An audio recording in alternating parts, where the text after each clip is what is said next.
আমরা আপনাদের দেখাবো জলপাই দিয়ে ছোট মাছ কিভাবে রান্না করতে হয়। খুব সহজ রেসিপি, খুব অল্প উপকরণে রান্নাটা হয়ে যাবে। আমরা মাছগুলো দিয়ে দিলাম।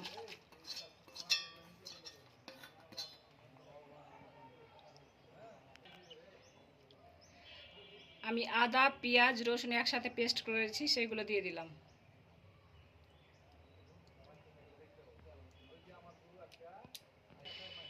দুটো কাঁচামরিচ দিয়ে দিলাম, কিছু পেঁয়াজ কুচি দিয়ে দিলাম, সাদা তেল দিয়ে দিলাম,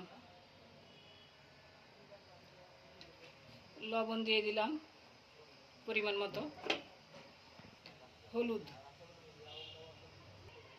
শুকনো মরিচের গুঁড়া, ধনের গুঁড়া দিয়ে দিলাম, আমলকির কুচি করে রেখেছি সেগুলো দিয়ে দিলাম।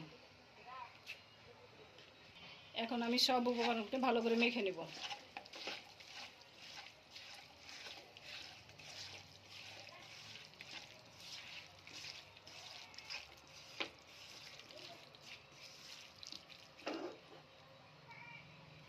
এখন আমি পানি দিয়ে দেব।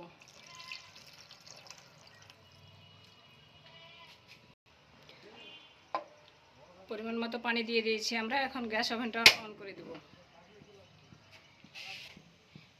এখন আমরা ঢাকনা দিয়ে ঢেকে 15 মিনিট রান্না করব। আমাদের রান্না হয়ে গেছে। আমরা এখন কিছু শুকনো জিরের গুঁড়া করে রেখেছি, সেগুলো দিয়ে দেব।